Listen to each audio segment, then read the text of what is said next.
Hey guys, I hope you are doing well. We're going to switch things up a little bit. We're going to record now, and then you can check out this community group material anytime. So you don't have to necessarily watch it now. If you're on, cool. If not, we just really want people to check this out before we gather in groups.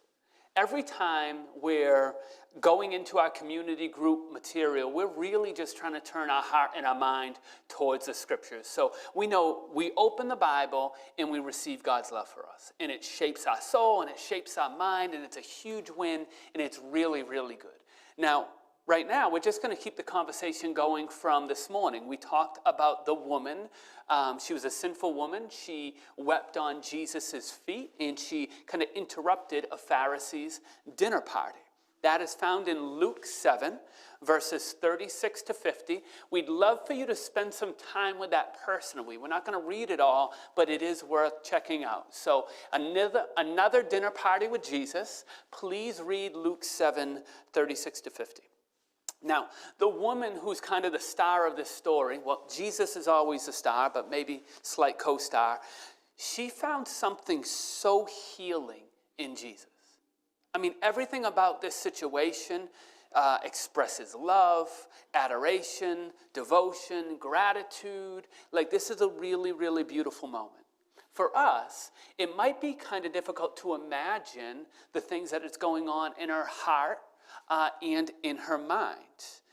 She's labeled and tagged as a sinful woman, but one, we don't know what's going on in her life. We're in two totally different cultures, but we know this woman has a reputation that precedes her everywhere she goes. And then two, a sinful woman could mean a bunch of different things. So I got all kinds of categories that I think of sin in, but it could be totally different. We just really don't know a lot of the pieces to this story. The one thing we do know is that she's living in a culture and she's living in a time in a religious community where there's high morality. Like, people are very, like, their aim is to be good, do good, be good, do good. And she's known for doing the opposite of that.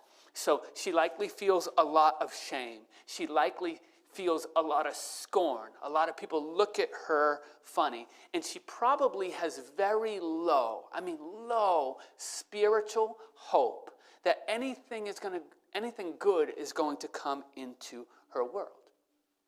Now, if that is a story, she is still drawn in. She's like gravitationally pulled towards the presence of Jesus.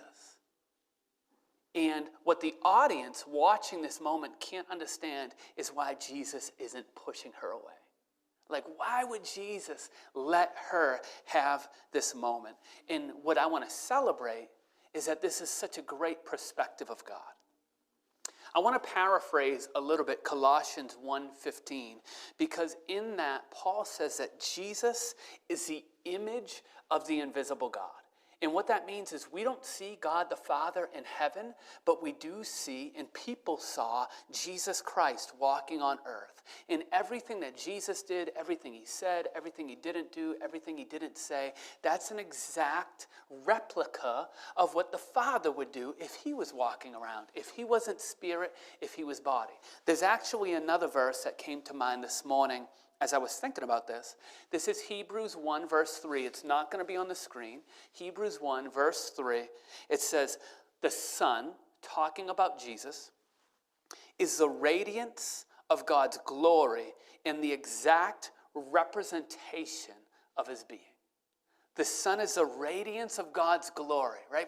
We can't see God, but the Son is making him known, and he is the exact representation of what our Father in heaven is like. One author said that Jesus, he's the human face of God.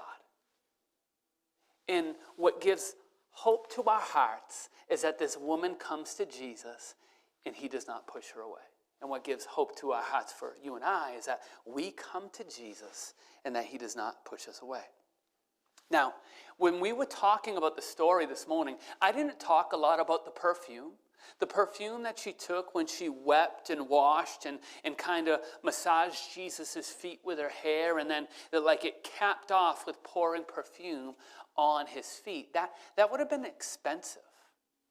right? It would have cost her something to have this gesture for Jesus. So that was a pretty big deal financially. We did talk about her emotional cost and that she shed tears. And we just want to remember that that was expensive emotionally. That was not cheap to have that moment of breaking down in a crowded place and adoring Jesus. So she gave emotionally and she gave financially.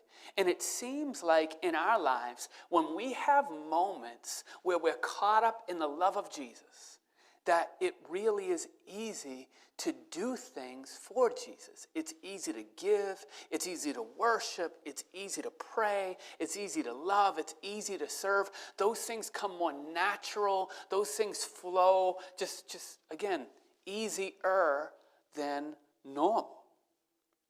So I just want to ask us in this moment of our lives, do we sense the nearness of God?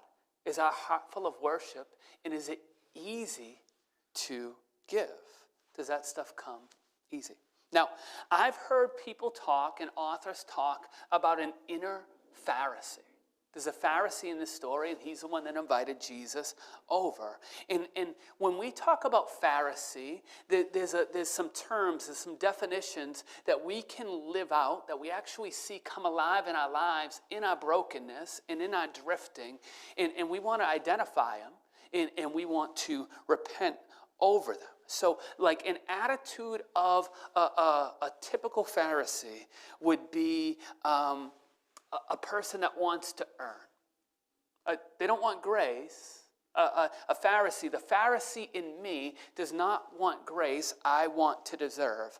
The Pharisee in me doesn't see my personal sin, but I see your personal sin.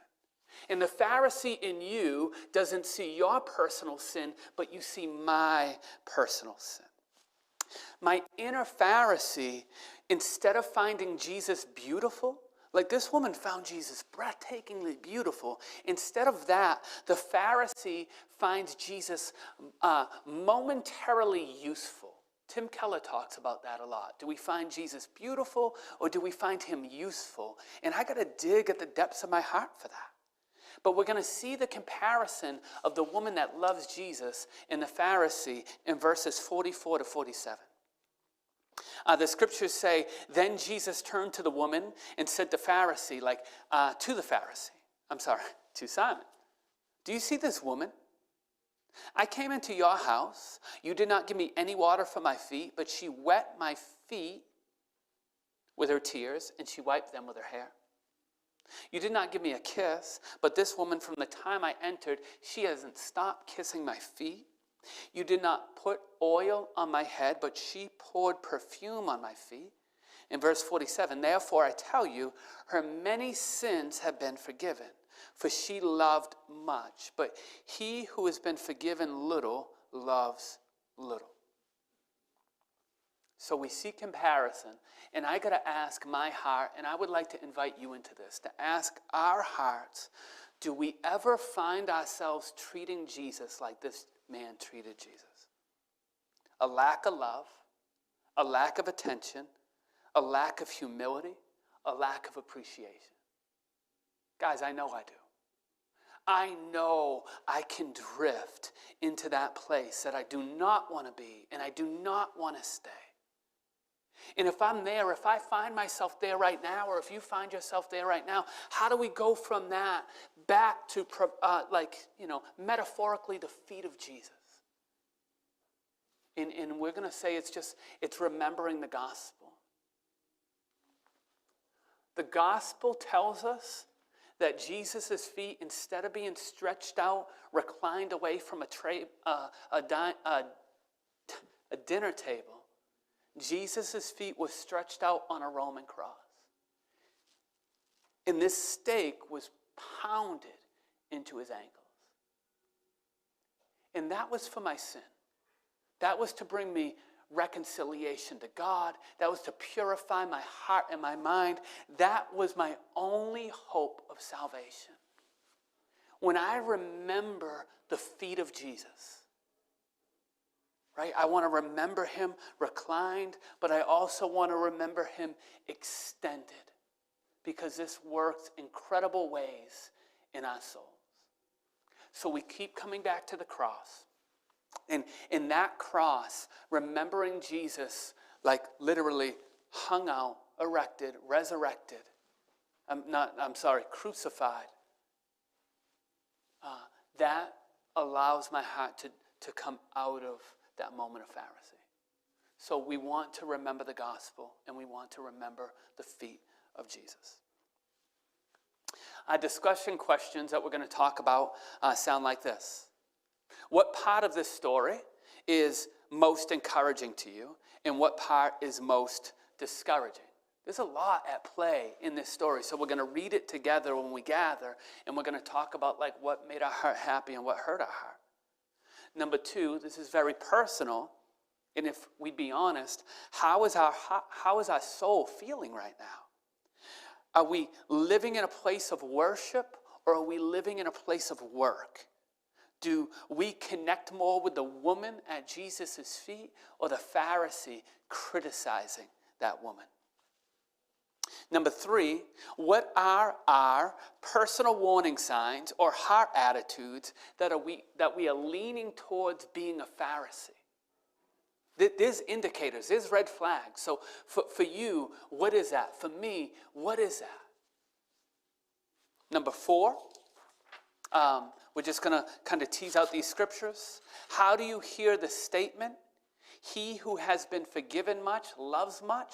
That was a big part of this morning's sermon. That also ties into he who has been forgiven little loves little. So keep all that connected. And then number five, how do we hear your faith has saved you?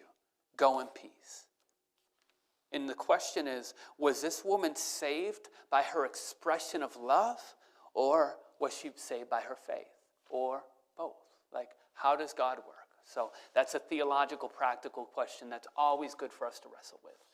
Thank you so much for joining us. I hope you have a really great week. I hope you're encouraged in your time together. We will catch you soon. Bye for now.